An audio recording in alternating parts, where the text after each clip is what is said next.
चाचा चौधरी और रानगाग से टक्कर।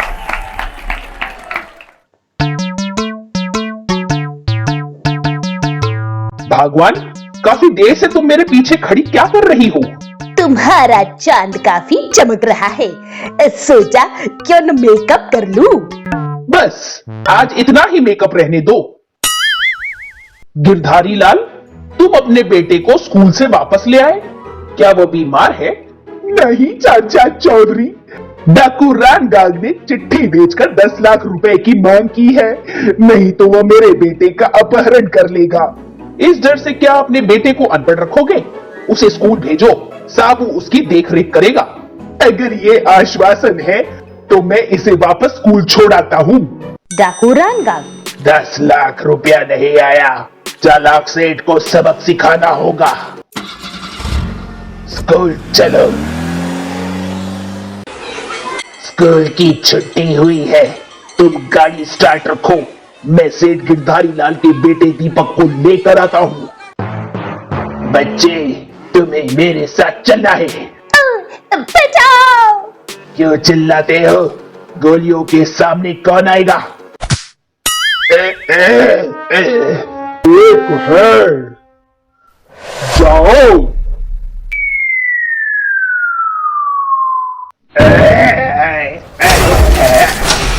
दीपक, आओ घर चले। साबू अंकल, मैं क्रिकेट खेलने जाना चाहता हूँ। चलो, मैं ग्राउंड के बाहर बैठा रहूंगा, तुम्हें कोई नुकसान नहीं पहुंचाएगा। उधर ये पहला मौका है जब हम नाकामयाब रहे। जब तक वो लंबू जिंदा है, हम दीपक का अपहरण नहीं कर सकते। रानगाग, मुझे एक योजना सूझी है, तुम रोड रोलर लेकर मेरे पीछे आओ। साबू, मैं तुम्हारे लिए मटर चावल लाया हूं। आपकी तारीफ? तुम मुझे नहीं जानते, मैंने तुम्हारी ताकत के करिश्मों के बारे में सुना है, इसलिए तुम्हारा प्रशंसक हूं। ठीक है, अगर कोई खाने को दे तो इसमें मेरा क्या जाता है?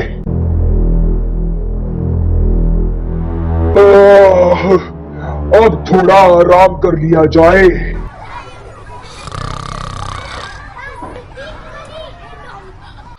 रानगाग, पेट भर खाना खाने के बाद गहरी नींद आती है, उसे रोड रोलर से कुचल दो। मैं इस लंबू की हड्डियों का पापड़ बना दूंगा। भारी रोड रोलर साबू पर चढ़ गया, वह दर्द से करा उठा।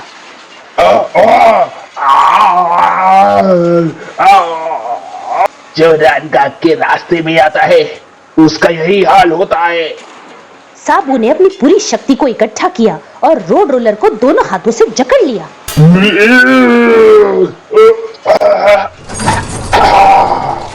और फिर उसे गेंद की तरह उछाल दिया।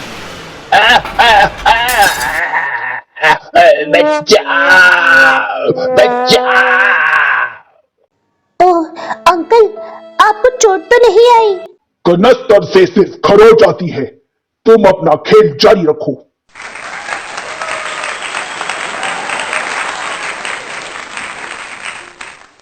पिंकी और पेइंग गेस्ट।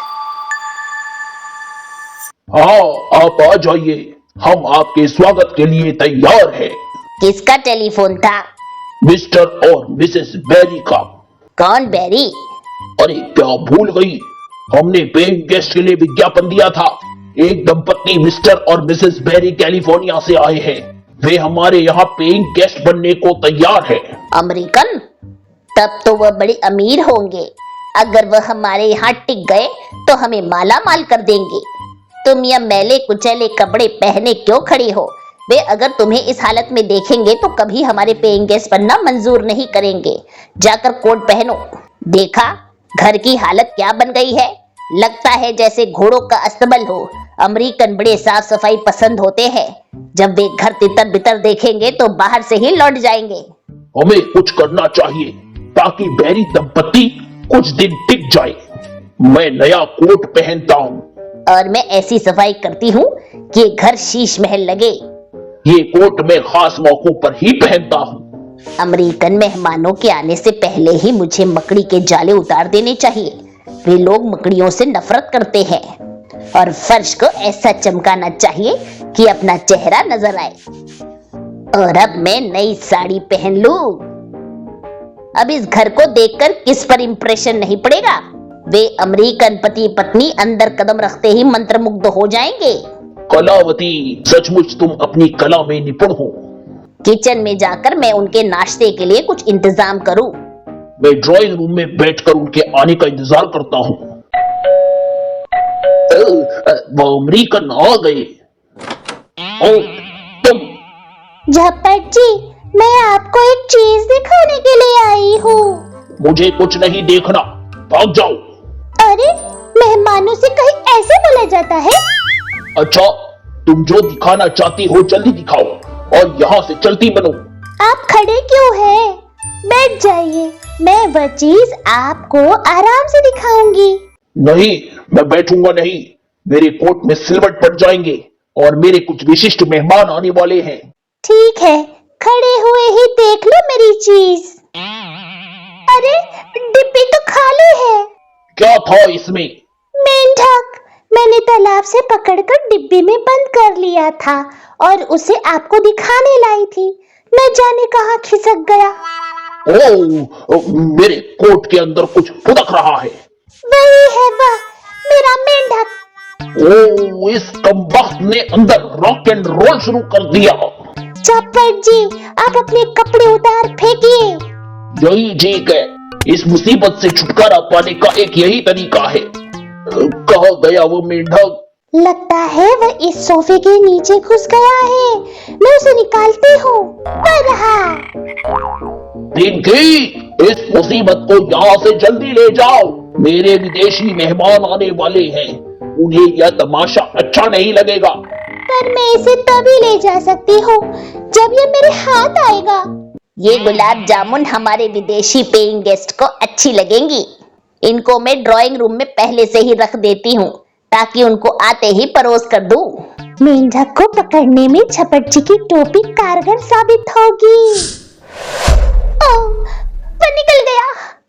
ओ ओ ओ ओ ओ बचाओ, मेंढक। ये क्या बदतमीजी है? आंटी, मैं तो सिर्फ अपना मेंढक पकड़ रही थी। ओह, पिंकी, हम पर मेहरबानी करो और यहाँ से चली जाओ। हमारे विदेशी पेइंग गेस्ट आने वाले हैं।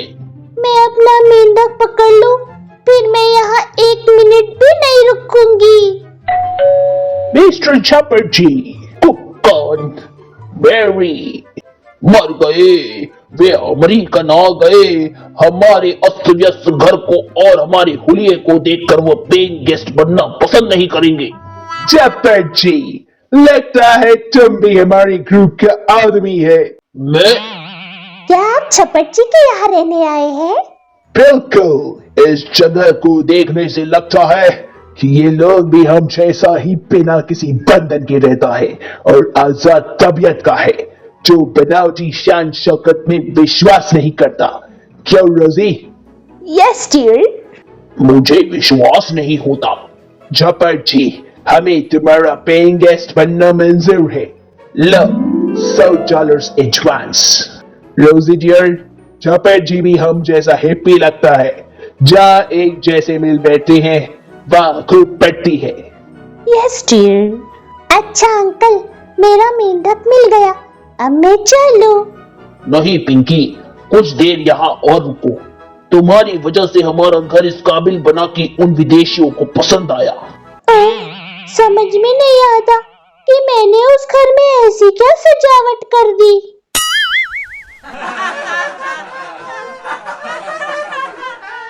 रमन की पैंट।